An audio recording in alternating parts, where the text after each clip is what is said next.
Good day, students. This is science class for grade 10, chapter 7, Control and Coordination. In this chapter, let us learn in detail the human nervous system,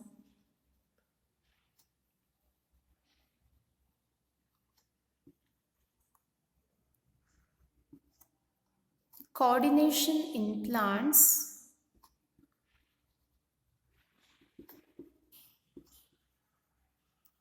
and hormones in animals.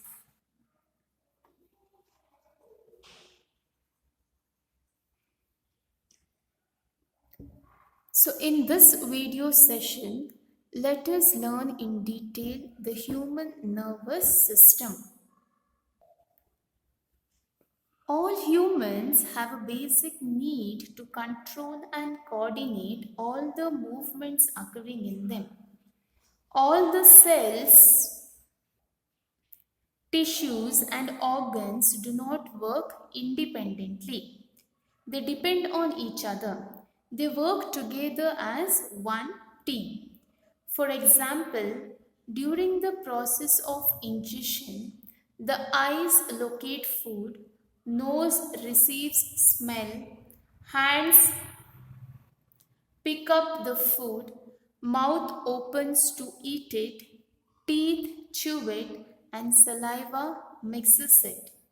So you can see so many parts are involved in a single task, but there has to be coordination between them. So, what do we mean by control and coordination? It means working of a body in a systematic manner. So, what is control and coordination? It is working of a body in a systematic manner.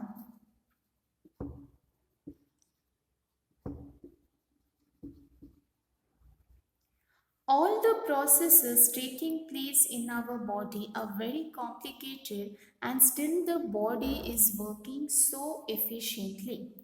The whole body systems are interconnected and work like a team. After we eat food, our stomach should be prepared with gastric juices to digest it. Likewise, there are many processes that are occurring as a result of this control and coordination system. For control and coordination, there is a system inside our body which is known as the nervous system.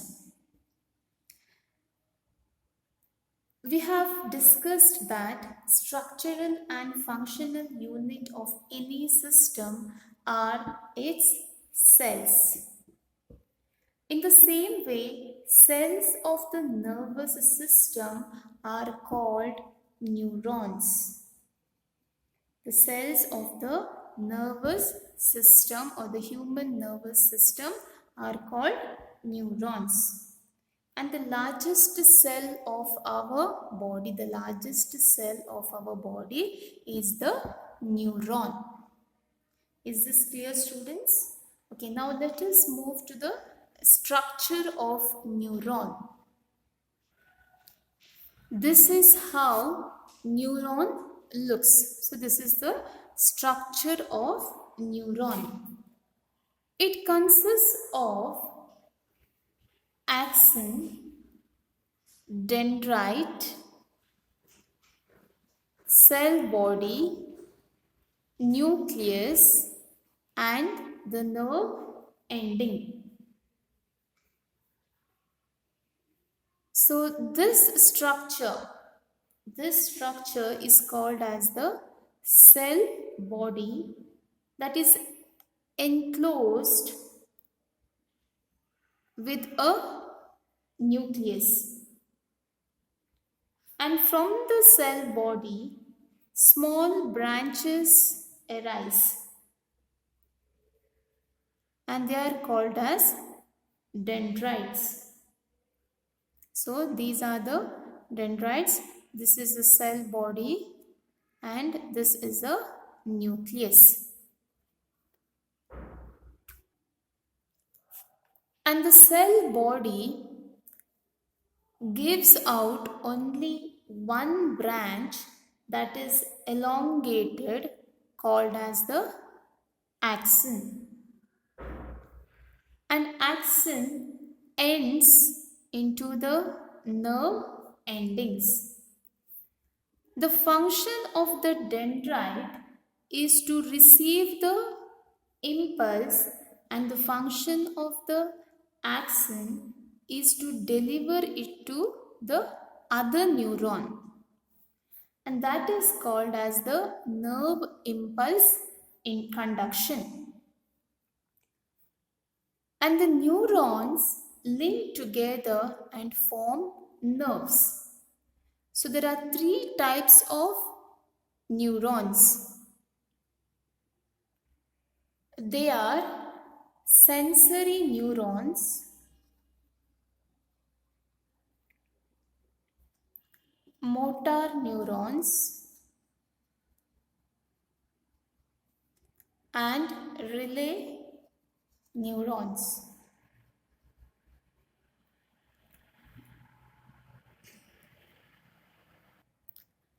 Sensory neurons carry the impulses or the messages from the sense organs to the brain.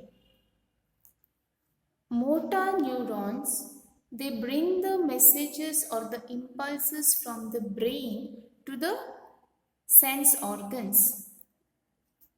And the relay neurons, they serve both the functions of sensory and the motor neurons.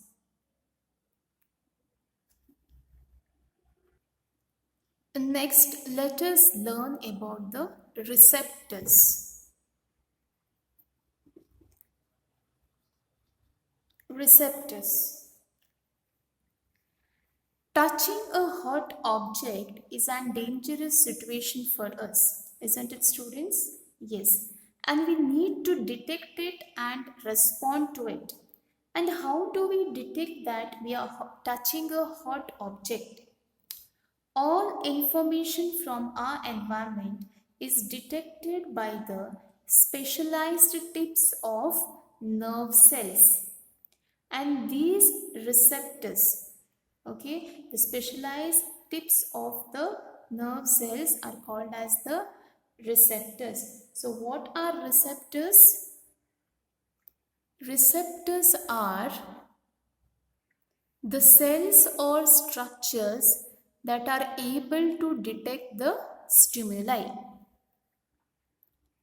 And these receptors are usually located in our sense organs.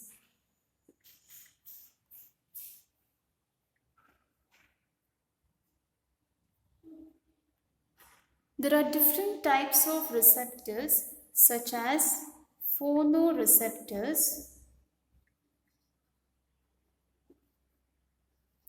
thermoreceptors,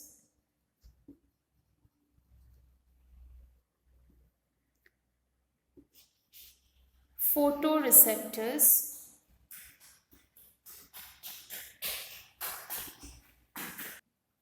olfactory receptors,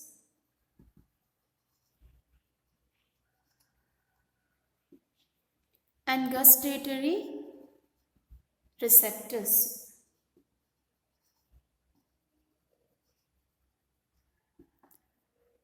Phonoreceptors are present in the inner ear. Thermoreceptors are present in the skin.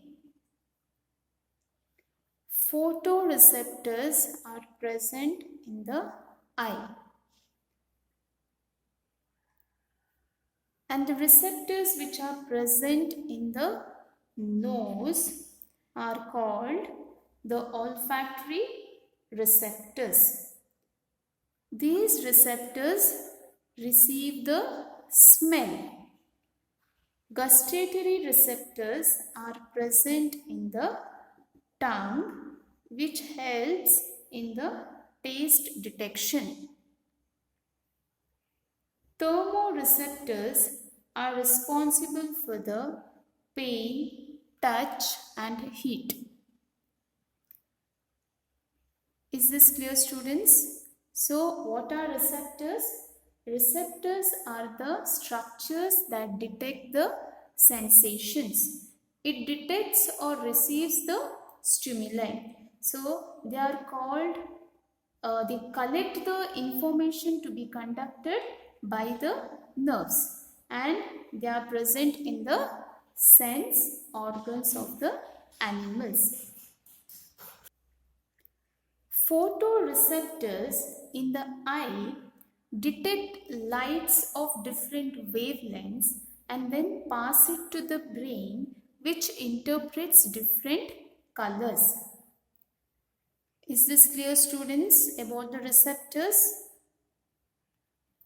In the next video session, let us study the method of transmission of the nerve impulse, and also we will study in detail the different parts of the nervous system.